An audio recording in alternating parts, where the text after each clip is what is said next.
Bismillahirrahmanirrahim.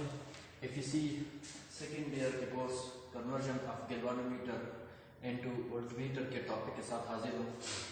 पिछले lecture में हमने conversion of galvanometer into ammeter discuss कर लिया था, जिसमें ये बताया गया था कि जब हम गैल्वानोमीटर को वोल्टमीटर में एमीटर में कन्वर्ट करेंगे तो एक रेजिस्टर लगाएंगे and parallel with the galvanometer. आज का जो टॉपिक है वो conversion of galvanometer into voltmeter के बारे में है। वोल्टमीटर है क्या? वोल्टमीटर एक इलेक्ट्रिकल डिवाइस का नाम है जो कि वोल्टेज को मेजर करके देता है। So a device used to measure voltage is called voltmeter. अब एक गैल्वानोमीटर से हम वोल्टमीटर को बनाएंगे कैसे? ये आपके पास एक गैल्वानोमीटर है जिसका रेजिस्टेंस Rg है। अब अगर मैंने इसको कन्वर्ट करना है इनटू वोल्टमीटर तो एक रेजिस्टर लगाना होगा जो गैल्वानोमीटर के साथ सीरीज में होगा और उसको हम RH का नाम दे रहे हैं। तो ये जो कॉम्बिनेशन है गैल्वानोमीटर और रेजिस्टेंस का, ये वोल्टमीटर के तौर पर काम कर रहा होगा।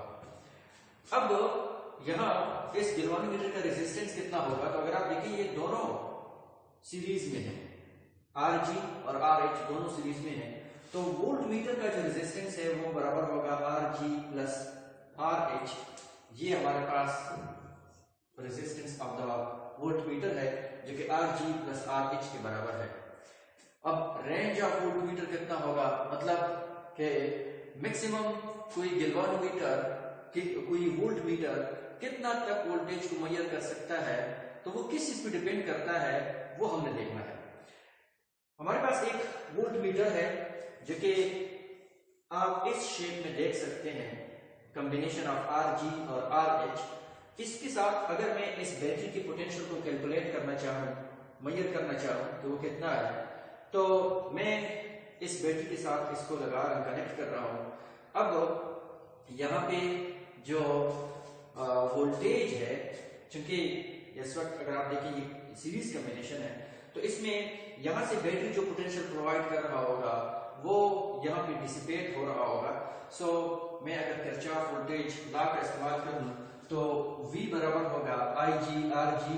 IG RG मेरे पास गैल्वानोमीटर से के क्रॉस ड्रॉप इन पोटेंशियल है, और IG RH हमारे पास RH के अक्रॉस ड्रॉप इन पोटेंशियल है।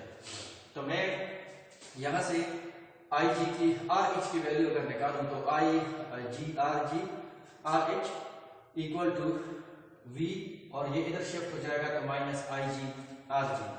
सो लिहाजा मैंने अब यहाँ पे हाइट ऑफ द रेजिस्टेंस को देखना है कि वो कितना होना चाहिए सो दैट कि वो वोल्टेज V को मेजर कर सके। तो RH बराबर होगा V डिवाइड, मैं दोनों साइड को IG पे डिवाइड कर रहा हूँ, तो RH बराबर होगा V divided bye IG minus IG के साथ कैंसिल होकर सिर्फ RG रह जाएगा। तो अगर मैंने V वोल्टेज को मेजर करना है तो इस दौरान RH रेजिस्टेंस को लगाना होगा, जिसमें एक एग्जांपल भी फिर बाद में मैं डिस्कस करता हूँ, वहां से आप लोगों को ज्यादा क्लियर हो जाएगा। अब दूसरा सवाल यह है कि एक आइडियल वोल्टमीटर क्या होता है। एक आइडियल वोल्टमीटर को समझने के लिए मैं इस सर्किट का सहारा ले रहा हूं। ये एक सर्किट है, इलेक्ट्रिकल सर्किट है, R1 R2 और R3। ये मेरे पास 3 रेजिस्टर्स हैं जो कि सीरीज में लगी हुई हैं और इस बैटरी V के साथ कनेक्टेड है। मैं चूंकि ये इलेक्ट्रोमोटिव फोर्स को अगर मैं एप्सिलॉन से जाहिर करूं तो यहाँ पे ये तीनों सीरीज में लगी हुई हैं इस वोल्टेज बैटरी के साथ। इनिशियली जिस वक्त ये कनेक्टेड ना हो, ये वोल्टमीटर कनेक्टेड नहीं है इधर सर्किट के साथ, तो सारा का सारा करंट R1 R2 और R3 से होता हुआ फिर negative terminal of the battery की तरफ आ रहा है।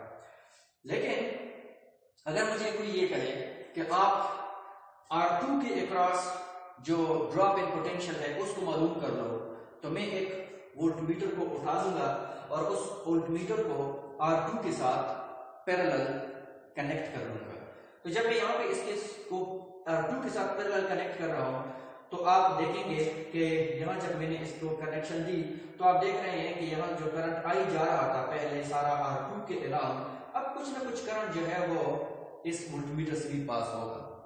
अब अगर यहाँ पे इस वोल्टमीटर का रेजिस्टेंस बहुत ज्यादा कम हो तो सारा करंट जो है वो तो फिर वोल्टमीटर से पास होगा, तो जो पोटेंशियल ड्रॉप होगा, जो हमारा मकसद है जिस चीज को हमने कैलकुलेट करना है वो तो R2 के अलावा पोटेंशियल ड्रॉप को कैलकुलेट करना है, लेकिन voltage resistance of the voltmeter कम होने के नाते यहां से सारा करंट जो है इधर से पास हो जाएगा। अब जब यहां से पास होगा तो इधर से जो हमने कैलकुलेट मैयर करना है, जो हमारा मकसद है वो हासिल नहीं होगा, क्योंकि सारा करंट तो इधर से आ जाएगा। यहां से तो जो पोटेंशियल जो करंट यहां से गुजरेगा तो वहां ही पोटेंशियल ड्रॉप होगा। सो लिहाजा हम चाहते ये हैं कि यहाँ वोल्टमीटर से कम करंट पास हो। तो अगर मैं यहाँ इसी इक्वेशन को रीअरेंज करूं तो यहां से आ जाएगा IG is equal to V divided by RH plus RG। ये RH प्लस RG मेरे पास वोल्टमीटर का रेजिस्टेंस है। चल अब अगर मैं RH को बढ़ा रहा हूं तो यहाँ पे IG क्या होगा, कम होगा। तो इसका मतलब ये है कि जितना ज्यादा वोल्टमीटर का रेजिस्टेंस होगा उतना ही ज्यादा हमारे पास करंट कम होगा, और जितना करंट कम होगा उतना ही हमारे पास जो एक्चुअल करंट है अक्रॉस R2 उसमें अल्ट्रेशन कम होगी, उसमें कमी उतनी ही हमारे पास कम होगी। तो लिहाजा RH को मैं बढ़ाकर IG को कम कर सकता हूं। तो अब अगर RH मेरे पास बहुत ज्यादा हो सो दैट कि वो इन्फिनिट हो, तो फिर इस सूरत में V डिवाइडेड बाय इन्फिनिटी कितना जाएगा, 0। और जब यहाँ पे 0 आ जाएगा तो कोई करंट इधर से पास नहीं होगा, सारा का सारा करंट R2 से पास होगा। मसलन मैं इसको अगर डिस्कनेक्ट कर रहा हूं यहाँ पे तो अब इन्फिनिट रेजिस्टेंस है और अब करंट जो है वो कितना होगा अक्रॉस द वोल्टमीटर, वो 0 होगा। लेकिन प्रैक्टिकली ऐसा मुमकिन नहीं है, क्योंकि यहाँ पे जब ये डिस्कनेक्ट होगा तो फिर ये वोल्टेज को कैसे मेजर करेगा। सो लिहाजा ये हमारी मजबूरी है कि हमने यहाँ पे इसको कनेक्ट जरूर करना है, लेकिन इसका रेजिस्टेंस इतना ज्यादा रखना है कि कम से कम करंट इस वोल्टमीटर से पास हो और ज्यादा से ज्यादा करंट R2 से ही पास हो। अब एक एग्जांपल 13.7 पेज नंबर 136 पे FEC सेकेंड ईयर के कोर्स में मौजूद है, उसको हम सॉल्व करते हैं। उस एग्जांपल के दो पोर्शन है, इसमें से मैं वो वोल्टमीटर वाला पोर्शन उठा रहा हूं। तो डेटा जो दिया है वो ये है कि गैल्वेनोमीटर का रेजिस्टेंस 100 ओम है और जो मैक्सिमम करंट डिफ्लेक्शन है गैल्वेनोमीटर का तो वो 1 मिली एम्पियर है। वोल्टेज जो मैक्सिमम ये मेजर कर सकता है वो 10 वोल्ट का है। तो 10 वोल्ट के वोल्टेज को मेजर करने के लिए हमें कितने हाइट का रेजिस्टेंस लगाना होगा सो दैट कि वो 10 वोल्ट का रेजिस्टेंस मेजर कर सके, और हम किस तरह से इसको इस गैल्वेनोमीटर को कन्वर्ट कर सकते हैं इनटू वोल्टमीटर। तो देखिए मैं एक और सर्किट का सहारा ले रहा हूं इस एग्जांपल को समझने के लिए। मसलन मेरे पास ये एक बैटरी है और इस बैटरी का जो ईएमएफ है वो एप्सिलॉन है, R1 R2 R3 R4 और R5 ये सारे कनेक्टेड हैं इस बैटरी के साथ। R4 और R3 जो है ये पैरेलल कनेक्टेड हैं, R2 R1 और R5 ये सीरीज में है बैटरी के साथ भी और R4 और R3 के कॉम्बिनेशन के साथ भी।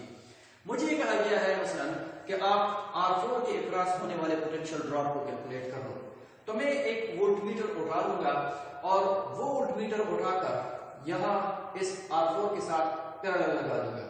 ये मेरे पास वोल्टमीटर है, ये पूरा कॉम्बिनेशन किया है वोल्टमीटर है। इसको मैं सिंपली सर्किट में इस सिंबल से रिप्रेजेंट कर सकता हूं। तो यहां अब ये RG है रेजिस्टेंस ऑफ द गैल्वेनोमीटर और ये height of the resistance which is connected in series with the galvanometer so that it may be converted into volt meter और IG मेरे पास करंट है जो इस गैल्वानोमीटर में से पास हो रहा है। तो जो कन्वर्जन फार्मूला है गैल्वानोमीटर का वोल्ट मीटर में वो RH = V divided bye IG minus RG के बराबर है।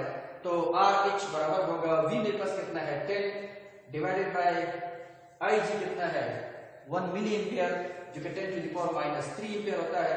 इसके अलावा माइनस RG कितना है 100 है।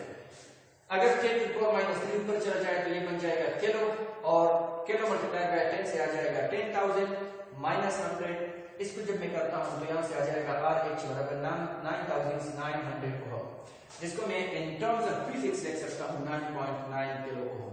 इसका मतलब ये हुआ कि अगर मुझे एक वोल्टमीटर चाहिए जिसका रेंज 10 वोल्ट का हो और उस गैल्वानोमीटर का अपना जो रेजिस्टेंस है वो 100 ओम का हो, तो फिर इस सूरत में मुझे 9.9 किलो ओम का रेजिस्टर उस गैल्वानोमीटर के साथ सीरीज में लगाना होगा सो दैट वो गैल्वानोमीटर कन्वर्ट हो जाए इनटू वोल्टमीटर।